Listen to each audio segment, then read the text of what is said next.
views and opinions expressed in this program are those of the participants and do not necessarily reflect the views of BronxNet or the program underwriters.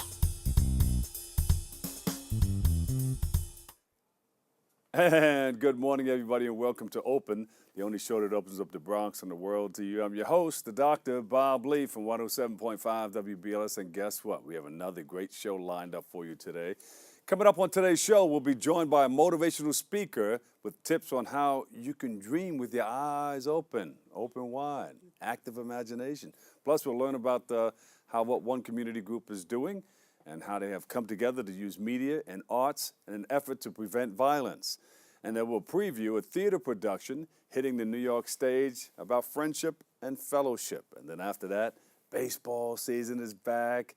College basketball is ending, and we'll find out about that and a whole lot more because Bobby C is going to join us. He's going to be right here in the studio with the latest headlines from the world of sports. And then later on, we'll check out an open mic program and arts organization right here in the Bronx. So stay tuned. We're coming at you with a whole lot more. We're open.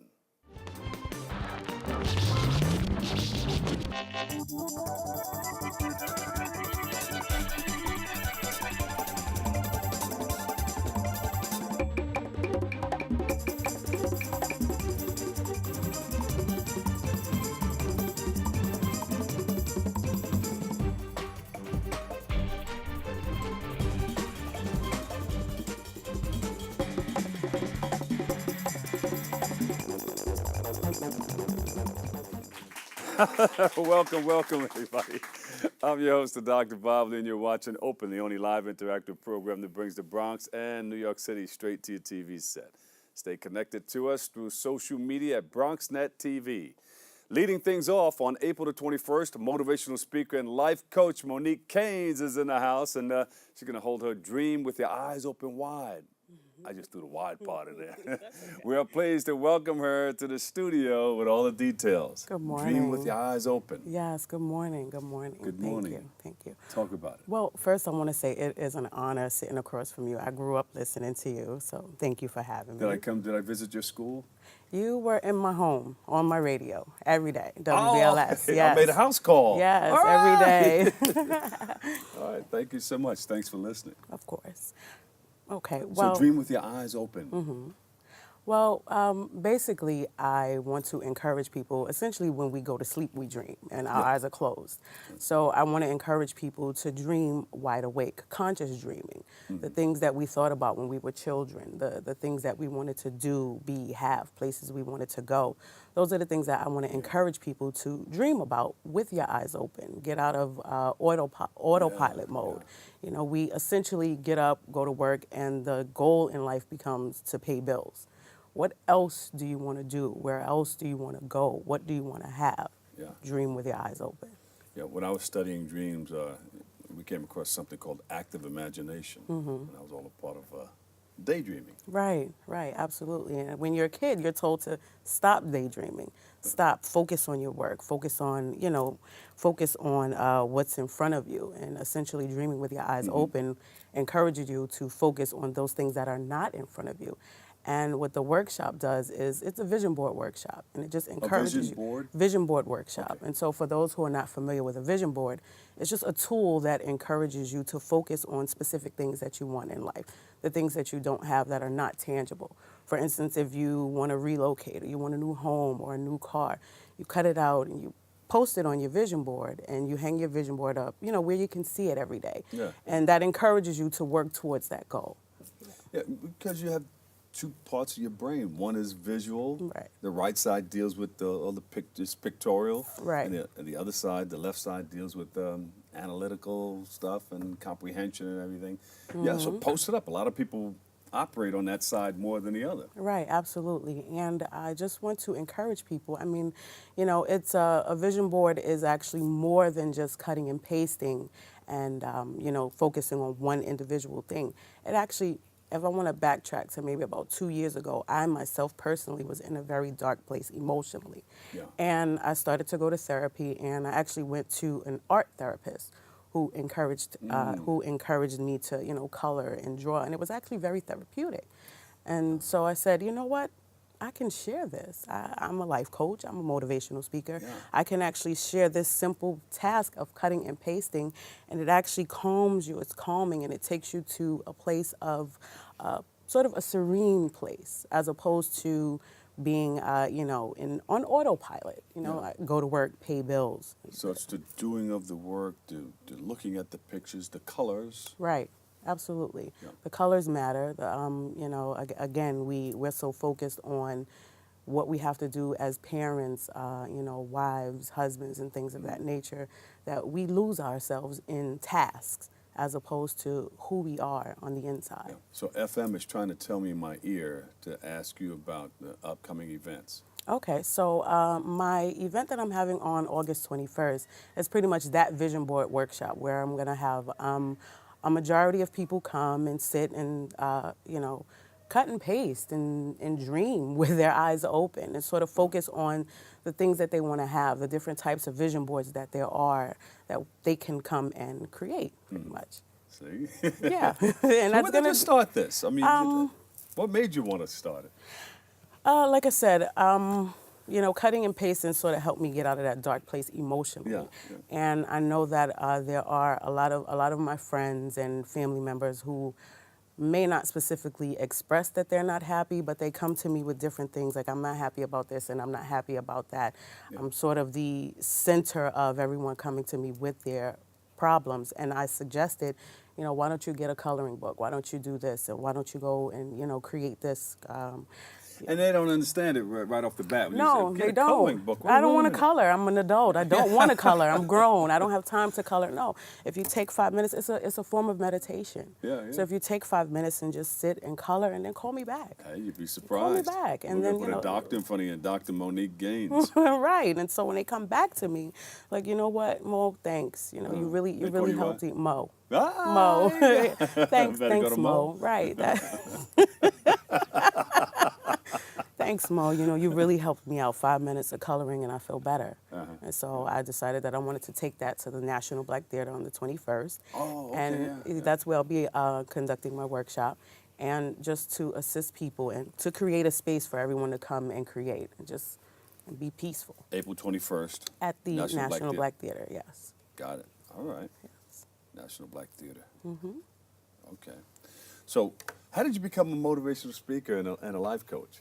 Well, again, everyone from friends to family members, they all came to me with their issues, so to speak, and I just sort of coached them through it, not telling them what to do, but just asking probing questions that Yeah. would allow them to figure it out. See, because- word of mouth, and everybody Right. started coming to you. Right. Hey, you better go to Mo. Mo got Right, the information. right. Just She'll probing. tell you what to do. She's been through some stuff, and Right. maybe I she can have pull been. you out of yours. I've been through some things, and I pulled myself out of that, of course, with a little bit of therapy. But just asking those probing questions to have them figure it out, because essentially we all have the answer. There isn't anyone outside of us that can tell us what to do specifically tailored to fit us. Yeah. We may take advice from friends and family members, but at the end of the day, we all have the answer. Yeah, and so, and it's okay to go to a therapist. There's nothing there's a wrong with stigma therapy. attached to it. Hey, he's There's- going to therapy. He's going to be great. No, go if you No. need that type of help. Get No. that type of help. And my reason for branching out to a therapist is that I needed an unbiased opinion on certain things. Because if you talk to family members and friends, they will give you their opinion based on how they feel about you. I needed someone who didn't know me so that I could talk to and, hash things out within me. That's good. Right. I'm glad, Coach Mo. Thank you. Coach Mo. They Coach call Coach Mo Coach now. Mo, yeah. All right, where can we go to get more, Coach? Well, you can find me on Instagram at Monique_Caines. That's my Instagram name. Or you can email me at Monique.Caines, and the number 1, at gmail.com. And all the information for the 21st and all All that of my is right information there. is there. Also, the event is on Eventbrite at Dream With Your Eyes Open. Got it. Give her a big hand, everybody. Monique Caines, the doctor, is in the house. Motivational speaker and life coach. Thank you for having me. Dream with your eyes open wide. Thank Active you. imagination. All right, we'll be back. Thank you, sir.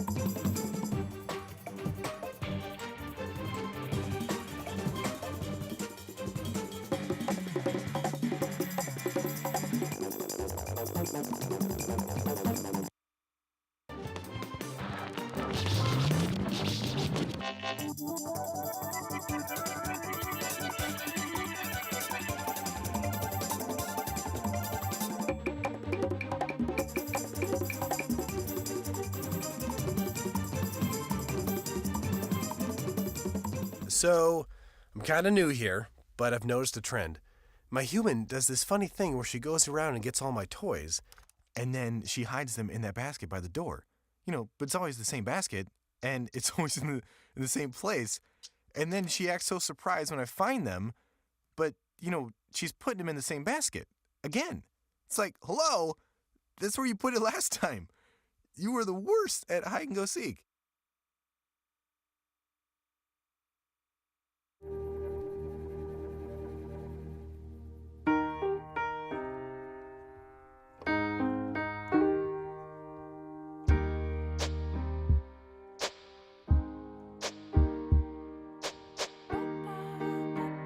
And I can't change, even if I try, even if I wanted to.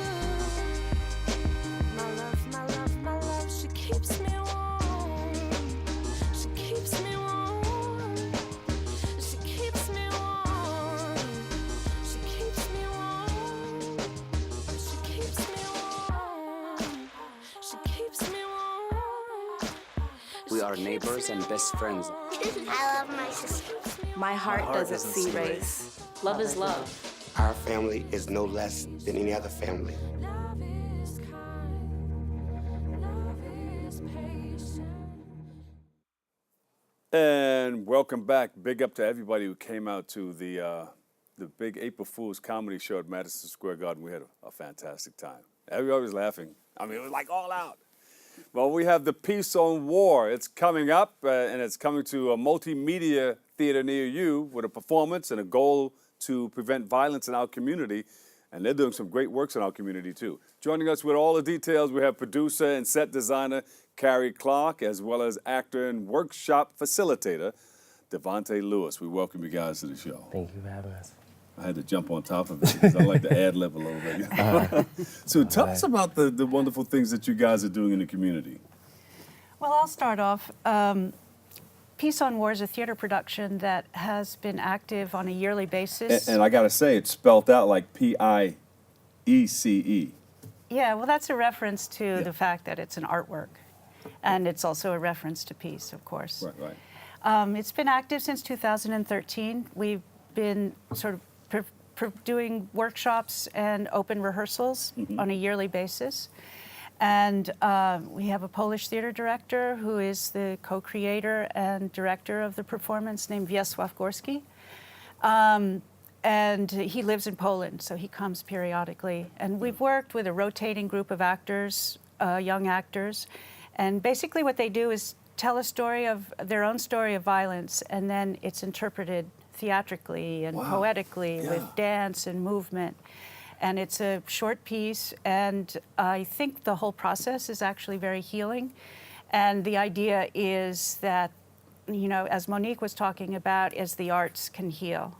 Yes. And as we know, we have a lot of violence in the Bronx. So most recently, we were contracted by Enfoco for a series of performances called Pieces for Peace, where the performance was meant to be an inspiration for young people in the audience, and then they sign up and do a series of workshops, Devante's being one of the actors and also the facilitator of the workshops, where they explore their own stories of violence through the arts.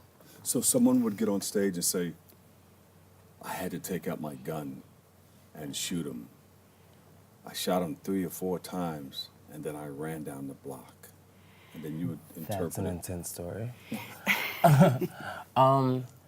Yes and Then no. you would interpret it a different way? Or how would it go? How would it go? So I guess with the workshops, we kind of work through like what is storytelling and how to tell stories in the most impactful and powerful ways that were strength-based, that didn't come from deficit, because a lot of times when people tell stories, especially of violence, it comes from a place of deficit. But how do we flip that narrative to kind of move to a position of power? And then interpreting it from there. And like pretty much in the same way of asking probing questions that get us to answers that see ourselves and others in more fuller light than just seeing it as like this is Somebody a bad would ask guy. you a question. Somebody would tell you a story with based upon violence and a loss in their family? Is It that could- what you mean by it- deficit?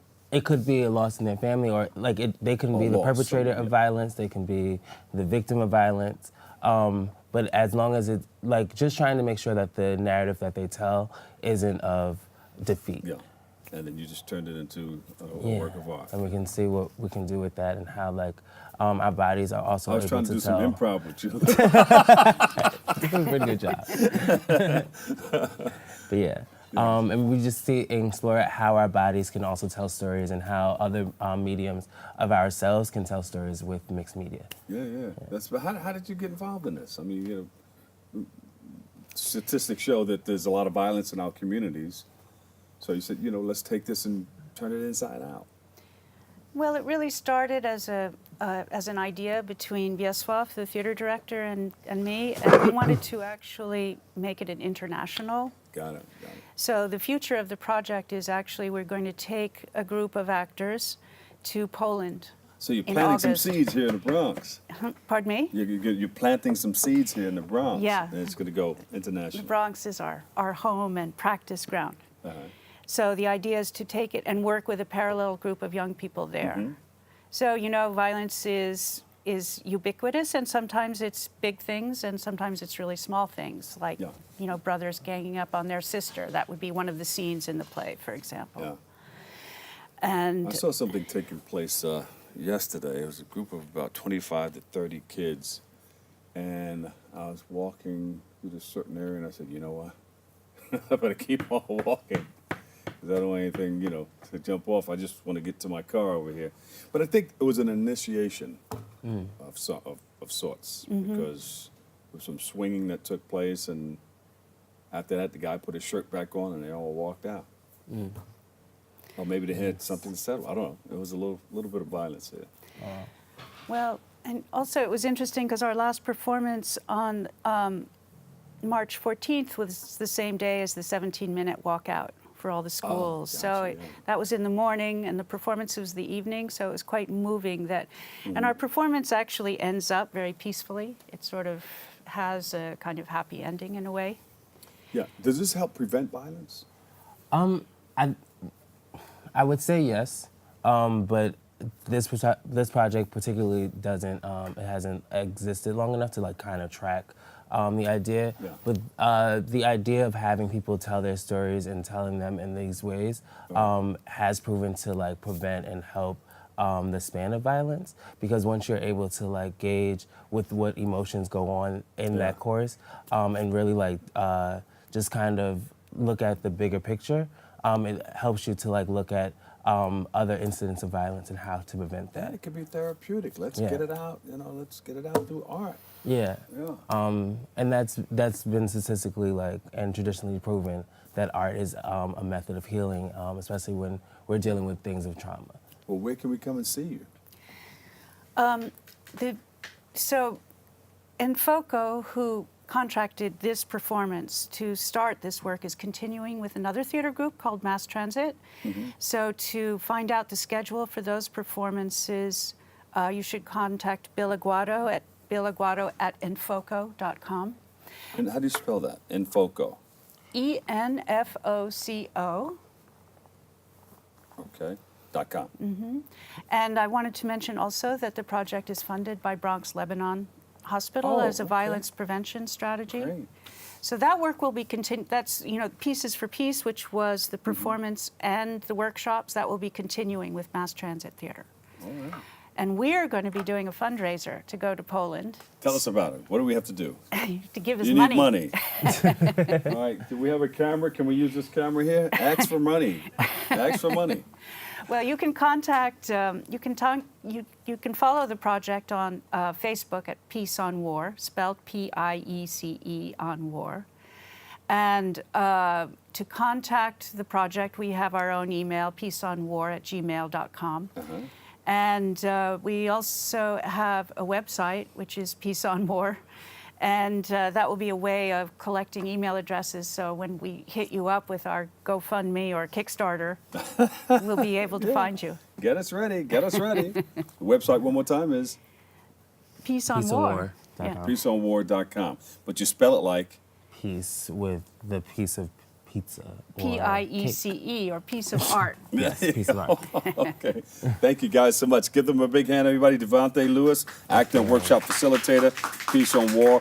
And Carey Clark, producer, set designer, Peace on War. Thank you guys so much. Okay. Come Thank back you. again. And we'd like to see it soon. All right, we'll take a break. We'll be back with more next. Patriotism. It inspires passionate debate. It's worn like a badge of honor with good reason, because it means love and devotion for one's country. But what really makes up this country of ours? It's the people. To love America is to love all Americans. This year, patriotism shouldn't just be about pride of country. It should be about love. Love beyond age, sexuality, disability, race, religion, and other labels. Because love has no labels.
For all the papas out there, let's stop what we're doing and take a moment.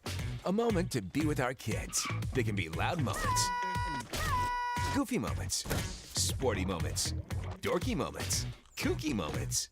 Moments where we talk or walk or just hang out. It doesn't really matter. They all count, because every time dads take a moment to be with their kids, well, it's pretty momentous. So let's all take a moment to make a moment today. And welcome back, everybody. In 3 days, say that again, quote, unquote, in 3 days, a show about friendship and fellowship will be coming to New York City in 3 days, for 3 days. Joining us with all the details and a preview, we have producer Gregory Hudson. Gregory, you're a 5-time marathon runner. Are you going to run this year? Oh, yes. Not only am I going to run this year, but I'll be leaving right after the show to go run the London Marathon. What? Wow. Yeah, I'll be running the London Marathon, the Berlin Marathon, and the Chicago Marathon, along with the New York Marathon. Give New York City a wave when you go by the camera. Oh, yeah. Yeah.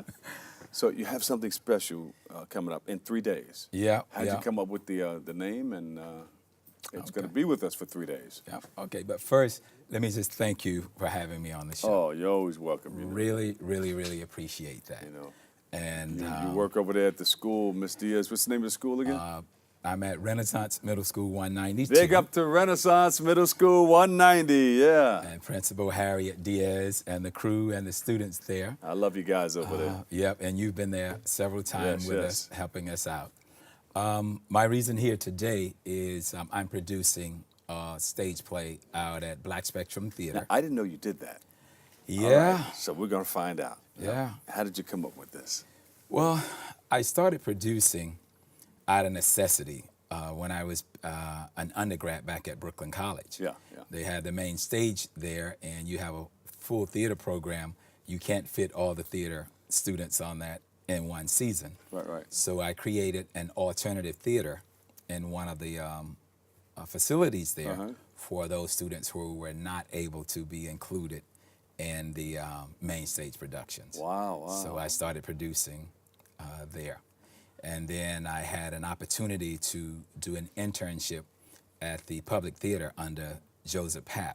So I really learned the ins and out of producing theater there. I got to, be around Denzel, Antonio Fargas, all the big, big time. Antonio Fargas, remember that big, he was in that movie with the goldfish in his shoes. I'm going to get you second. Yeah. Yeah. So you're doing this big thing now.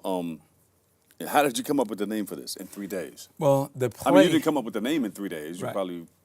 Well, there's this playwright in Atlanta. He's also an attorney by the name of Ted Johnson. I was in Atlanta at the Atlanta Black Theater Festival, and I was doing a lecture on the process of writing. And he attended that, and he got in touch with me after that. Hey, I have a play, I want to produce it. So I started following him, and I realized, I said, hey, this guy is really investing in his work. So if anybody needs a little lift, maybe this guy. Wouldn't it be great if we can bring his play all the way from Atlanta to New York? So he had this play called In 3 Days, where it's a black actor and a Jewish friend, and the black actor only has 3 days to live. So the questions center around, what would you do if you only had 3 days to live? Would you go and apologize? A lot of people thinking right about now. All the people you've heard, or would you go and want to smack a couple of people before that time is up? So I said, wow. Yeah. And so my wife and I, about 2 years ago, flew down to actually see a production of it. And it was really, it dealt with a lot of issues surrounding our community. Yeah. That's one of the issues today that we have in all walks of the arts. If we see a work, the first thing we do is look at it, well, it doesn't deal with our issues. Well, this play had some similarities to one of the plays that I wrote, where when you have a gathering, the family reunion, the funeral, whatever, we all have that one uncle That's right. or that one aunt that you want to keep locked up in the bedroom. Yeah. So it has some of those issues that you can deal with. And in that topic, what would you do if you only had 3 days to live? Yeah. Wow. So it's coming for 3 days. Yeah. Where's it going to be? It's going to be playing for 3 days, April 6, 7, that's a Friday and a Saturday at 8 p.m. show.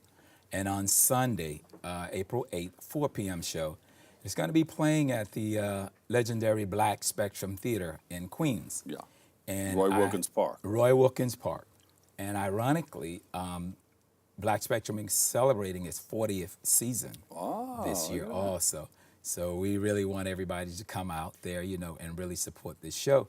The director of this play grew up in the Bronx. He now lives in Atlanta. This entire cast is coming from Atlanta. A lot of great work comes out of the Bronx, I tell you. Yeah, he grew up, so I was hoping that we would get a really big, support from the Bronx, being that it's one of the Bronx own. He's down in Atlanta now. He's coming home for the first time first time directing a show here on the New York stage. So big shout out to the Bronx. Come out and see him. There you go. All right, give us all the details once again. It's you'll be here for 3 days. Yes. In 3 days, we'll be here for 3 days on the 6th, 7th, and 8th. That's correct. And Sunday, it's going to be at 4 p.m. 4 p.m. show. The other shows are 8. And you can get the tickets online.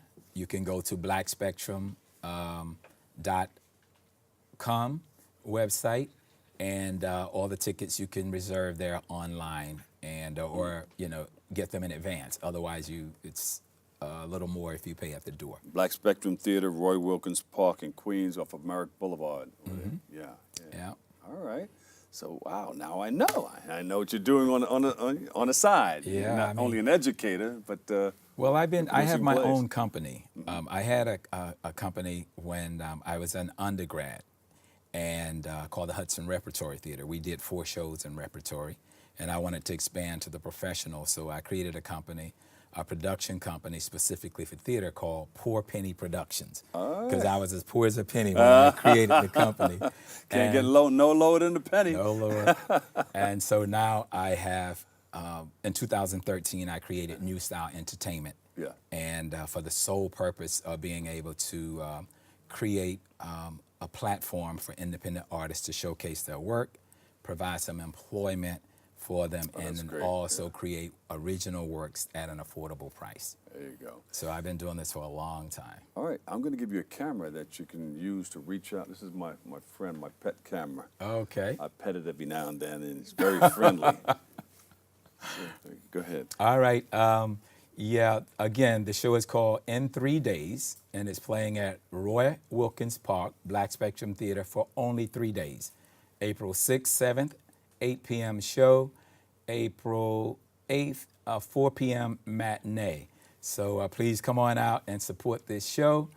We can really use your support. If this show goes well, it gives us an opportunity to do more shows. So thanks, and I hope to see everybody out there, including Dr. Bob. And one of the producers is right from the hometown Bronx. Oh, all right. All right. Big shout out to the Bronx, especially for having me coming all the way up here in this bad weather. But I would have wore a banana suit if it would help sell tickets. It's all good. Where can we go for more information? You can go to blackspectrum.com, or you can go to my website, www.newstyleent.com. That's ENT, short for entertainment. Either one of those, all the information is on those websites. All right, thank you so much. And thank you so much for having me. Gregory L. Hudson, producer, In 3 Days. For 3 days, it's going to be at the Black Spectrum Theater on the 6th, 7th, and 8th. That's in Roy Wilkins Park, Jamaica, Queens.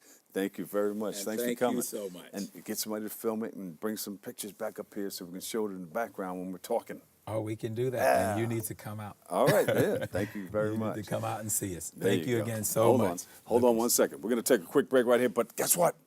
Bobby C is back. Bobby C's Sports coming up next right here.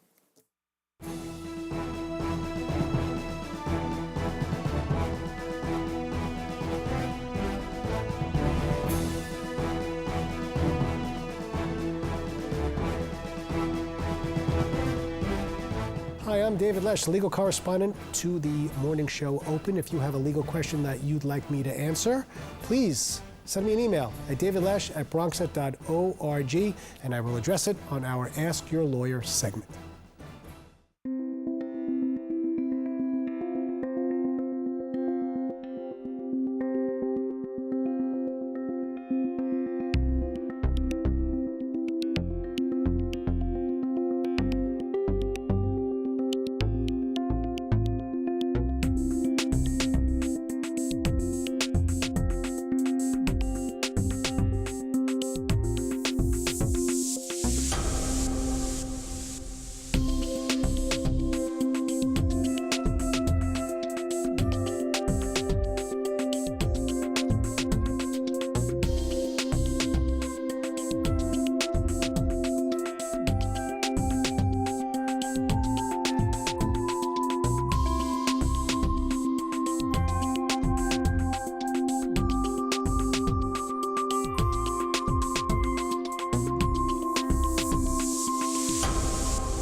Hi. Hoping for a crisp breeze to help keep you alert. Oh, he took a sip of water too. That'll probably help. You were probably gonna turn down the radio too, so you could focus, right? Probably okay isn't okay. Right. If you see a warning sign, stop and call a cab, a car, or a friend. I think the water line is what really drove it home. I blew on him. Chiru has no choice. She and millions like her walk miles a day for dirty water. But together, we can end their walk by providing clean water close by. Instead of spending hours walking to get water that makes them sick, girls can be in a classroom and moms will gain back time to care for their families. Sons and daughters can grow up strong, finally free of sicknesses. It's true. When you just add water, you change a life. Learn more at worldvision.org.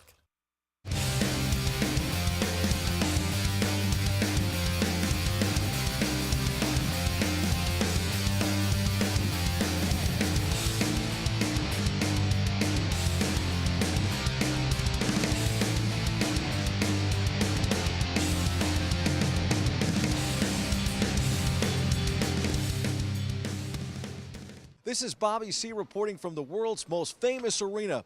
Move over, Ranger legends Dave Maloney and Ron Greschner. You've got company.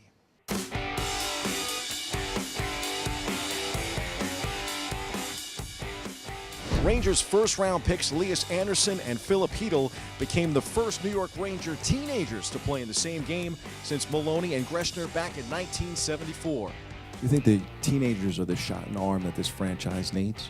Anytime you bring a youth that has skill and character, you're headed in the right direction. And both the young players that we saw tonight both have skill, and everybody talks about Elias as a character kid. He was captain of their junior team this year, so there's definitely a lot of upside with both those young men. Anderson, the 7th overall pick in this past June's NHL draft, scored his first career goal in the second period, and it got the Rangers on the board. I tried to just spin off my D-man behind the net, and VC got the puck and make a great pass to me, and I just tried to shoot it far side and went in. Oh, it feels good, obviously. I mean, always fun to score, and especially in your first NHL game, so that was fun. In the third period, it was Hedl's turn. The 21st overall selection in the NHL draft got his first career point. It was great that Zuki and Hazy helped me so much, so I thank them because it was a tough game, but every shift I felt comfortable and more comfortable. It was a good game. That's great to see. Both playing pretty detailed hockey for young guys. I know that I sucked when I was 18, so that's pretty impressive. And I think as a group, on the whole, we definitely got better as the game went on too, so some good things for sure. The future is bright for the Broadway Blue Shirts, but that doesn't mean that the rest of the way won't be without some growing pains. The Rangers fell in back-to-back with Washington last Wednesday before Tampa Bay powered past them 7-3 on Friday night. On Saturday, the Rangers jumped back into the win column in a 2-1 victory over Carolina.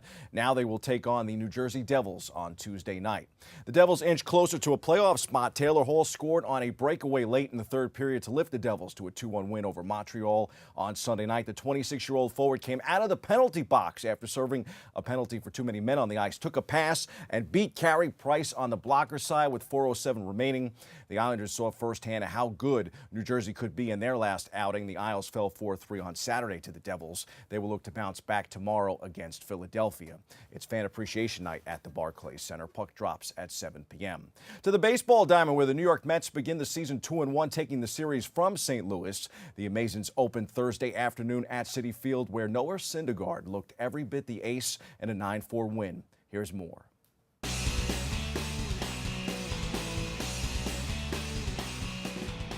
Mickey, what did you think of the opening day buzz at home? Yeah, what a ballpark. I mean, all of us coaches were sitting there going, man, this is something special. This is a different place than most. To sit out there, I was out there about an hour before the game, kind of in and out of the dugout, and it came alive, and it was really, really fun to see. I enjoyed it. It was a great feeling getting out there. Didn't really feel like I'd missed any time with that injury last year. It's great to go out there and feel the energy that the 7 line brings and all the Mets fans bring. Just kind of propels me to do a better job at my job. So It feels great. Anytime you win a game, that feels really good. Get to have the day off tomorrow, prep a little bit for the next game, and go from there.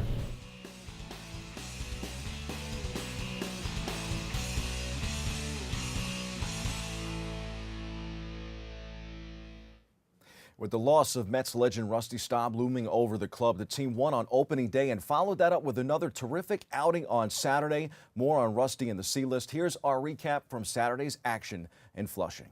I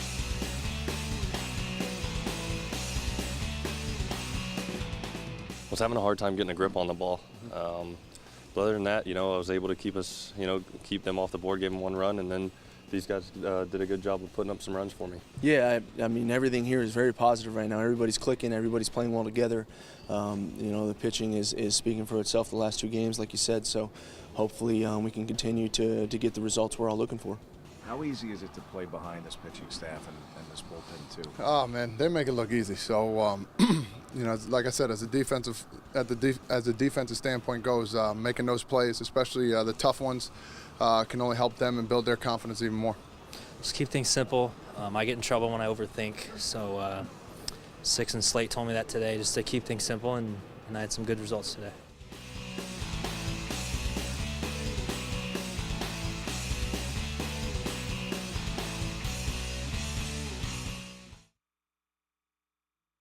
On Sunday, the Cardinals posted a 5-1 win. The Amazons will welcome Philadelphia next to Citi Field, but the weather interrupts the schedule on this beautiful spring Monday. Today's Yankee home opener against the Tampa Rays has been postponed due to snow and rescheduled for tomorrow, Tuesday at 4:05 p.m. The last time the Yankees postponed a home opener was in April of 2016 due to rain and cold temperatures. After starting the season 2-0 for the first time since 2011, the Bronx Bombers split the 4-game series in Toronto. The team wasted a 3-run lead in Sunday's 7-4 loss. David Robertson couldn't get it done, and that comes a day after Dylan Betances had his issues late in the ballgame out of the bullpen.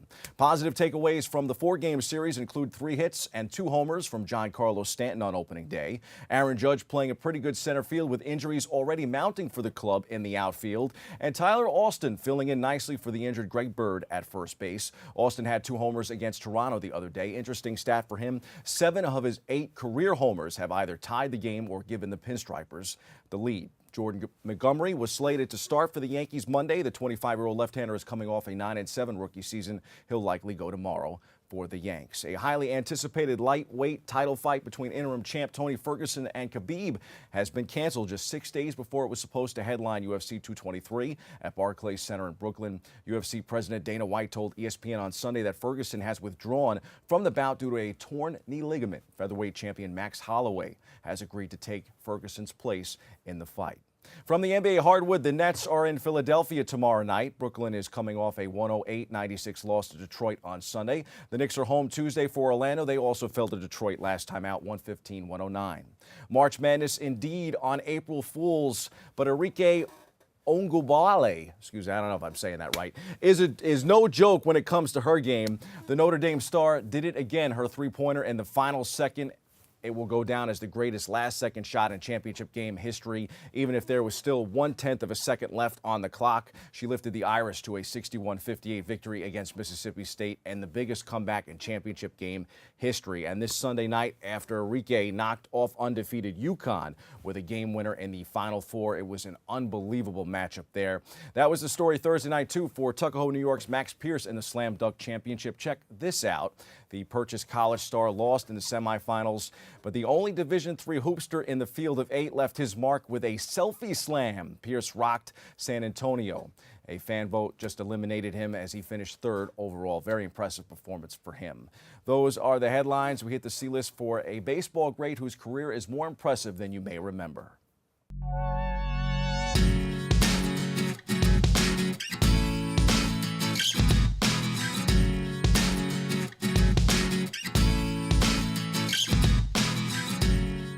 Might be time for the Baseball Hall of Fame to reconsider Rusty Staub. Take a closer look at the numbers for yourself. Staub reached base 34 more times than Rogers Hornsby. He also reached base more times than, among many others, Tony Gwynn, Nap LaJoy, Ichiro, and Honus Wagner. He reached base 1,000 more times than Joe DiMaggio. He died as one of the game's most underappreciated stars. In 23 seasons, Staub reached base 4,050 times, the 41st highest total in baseball history. He was a 6-time All-Star who finished his career with 292 career home runs, 1,466 runs batted in, and a 45.8 wins above replacement. And to boot, Staub gave his life to the game on and off the field. While some of baseball's greatest legends aren't legendary human beings, Rusty was. He will be forever missed, and most definitely a Hall of Famer in my book. That's your look at sports. Baseball is postponed today, Bob, but sports fans won't want to miss number 1 Villanova and number 3 Michigan in the men's college title game tonight from San Antonio. Let me know who you're taking. I think Villanova's going to win. It's a good pick. Yeah. You know, Bob, my Final Four was just horrible this year. I think this is the worst bracket I've ever had really? on the show. And the one team You're that I usually pretty had good in at the that. final, usually pretty good, not this year. The one team that I had in the Final Four was Villanova, but I didn't have them winning the championship. I had taken Virginia, who of course got knocked out in that first round. And this was definitely the year of Cinderella until the championship game. I mean, Michigan's kind of a Cinderella as the 3 seed, but of course Loyola Chicago, they get knocked out here in the Final Four. They were kind of the big story, them and Sister Jean. Yeah. So Well, I we'll think see what Villanova happens. will be good. And we hope Rusty gets in posthumously. They can still add him Yeah, to the I Hall mean, of Fame. he would have to get in with the Veterans Committee vote. You know, I mean, he's already been off the ballot for quite some time. But, you know, you look at his numbers, he doesn't have the 500 career home runs, but there are sometimes some of those stats are a little misleading. He was a great player. He was very good for the Mets and the Montreal Expos, La Grande Orange. Yeah.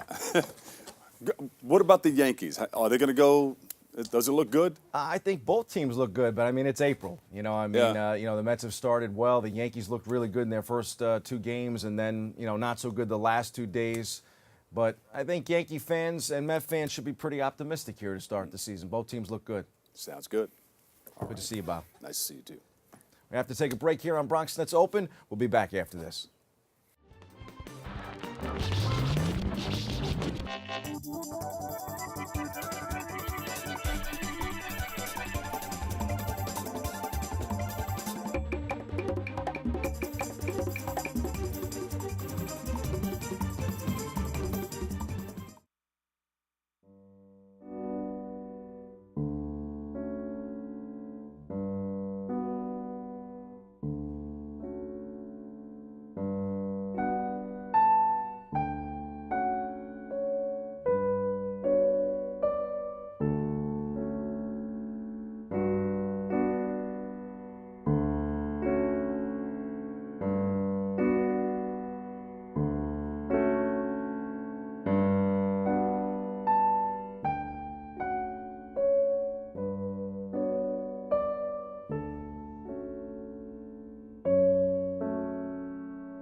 And welcome back.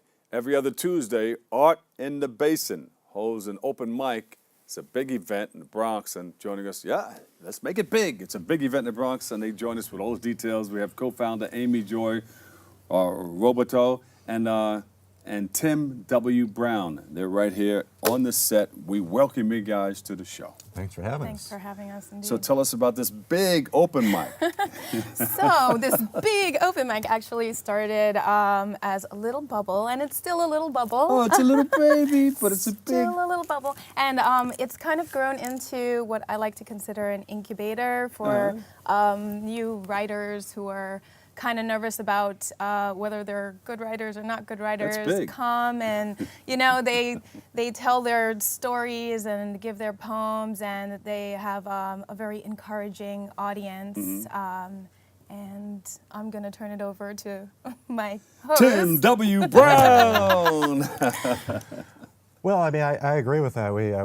I think Utmost want to create a supportive atmosphere for the people who come, and we get people from all walks of life, from fairly well-established poets who win awards to people who have never read their work in public before. So we get a nice range of writers, and always find it interesting. As the host, it's this tone we want to set of being supportive, praising the people who really are being very courageous to come out and do this, many of them. And, you know, as a host, just try and keep the evening moving. We are the only open mic that I'm aware of that doesn't have a mic. We're in a small, intimate cafe, that's okay. and so it's small enough where it allows people to Well, you connect don't really need directly a with the mic. audience Yeah. without the mic. Right. Yeah. And so it's And the sound is right there, so Yes. you can. We are in your face. Yeah. But in a nice way. We're a welcoming face. Yeah, So to kind of encourage that tone, that volume in the space, I hand out things like mandalas, which are adult coloring book things. We heard about that earlier in the show today. I felt like this was the perfect time for us to come on. A lot of things were mentioned about, mindset and kind of using your imagination. And in a lot of ways, I feel like art in the Basin is developing into something like that, where an artist could come and sit and chill out, have a glass of wine or even some tea and draw something amazing. We have artists who come from Inwood and chill out with us, and they leave with some awesome ideas. Well, you're going and to get inspiration. motivational speaker and life coach Monique Caines. She's going to come. Yay, that would be Open mic. awesome. There you go. You guys can bring the coloring books and everything. Yeah. Well, we have those. And I like to pass out other little games and stuff. It's a fun-filled time, no pressure. If somebody wants to get up and speak, it's very much welcomed. I've been to a few of those where they have good food and you can get a couple of drinks along with it, and, and you can just watch somebody perform. Well, that's what's really nice about it, I think. We're in this age where everybody's online, sort of staring into their phone, and their lives sort of emit from their phone. And what's going on?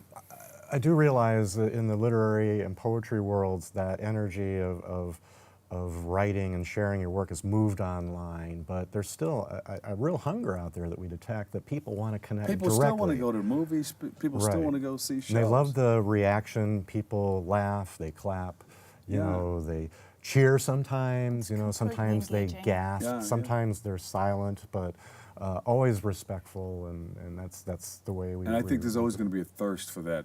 People need to go out. You can't just sit in and come hang out with Tim and I. We have sold out theaters. We had a sold out comedy show this past Friday, was it Saturday, at Madison Square Garden. People go out, so they're going to come. Well, it's an entertainment option that we have in our very own neighborhood. You guys started off. Do you perform? So I open with my poem and just kind of setting the tone, letting everybody know that we are the only mic-less open mic. Can we hear a piece of your poem? I could read the one that I decided to close every show with. For real? Yeah. Oh, wow, okay. Oh, you want to wait until we close? Can we close? All right. We'll wait until we close. Okay. It's a benediction. I'm a grizzled veteran of the Chicago and New York spoken word scene. I've published 4 novels. I've done hundreds of readings, either hosting. Thank you. Or, appearing in. So he's what? A professional. There you go. You're in good hands when you come to our open mic. Just very adept. What piece do you do? I know you're proud of all of your work, but what stands out? Well, my favorite work, I think, is I'm really more of a fiction writer than a poet. I have written and published a lot of poetry. It was a novel that came out in 2010 called Second Acts. It's a comic historic novel set in the 1830s. And so there's a lot of research. And it's supposed to be funny. If you laugh, I've done my job. Yeah. If you laugh, you've done your job, But some people just sit there and listen. Like Saturday's show, we had a whole front row of people that just sat there. Everybody else was laughing their, off. But that front row, I guess because they got the comp tickets. No more. But you do one. You come on after her. I did. I have my chapbook with me, but I'm afraid it's over in the briefcase across the room. But, hey, bring that briefcase over. They're bringing it over. All right. Wow. I'm glad I don't have to do it alone. That's what happens when you're the guest. So where do we go to watch you guys? It's Monomoore Coffee and Wine. It's at 234 West 238th Street. It's right steps from the 1 train at 238th Street, Broadway. It's 8 p.m. Our next show is actually tomorrow night, April 3rd, yes, at 8 p.m. And we do this every other Tuesday. The following is April 17th, 8 p.m. There you go. You guys excited about how long you've been doing it? Well, funny enough, this is our birthday month. Oh, okay. So this is going to be our first year. Oh, look at So that. we are really brand new and really excited that we are even acknowledged. So thank you very much, Dr. Lee. All right, all right. Having us here. There you go. So there you go. We got a briefcase here. All right. I have a chat book. How much more time do we have? All right, we got 1 minute. What can we do in 1 minute? You do yours first, and you She wrap does it a up. nice You have- benediction. Okay, so you have the ending, so you do yours now. I will read a short poem that I think is appropriate given the really reluctant spring. It's called Tulip Blooms.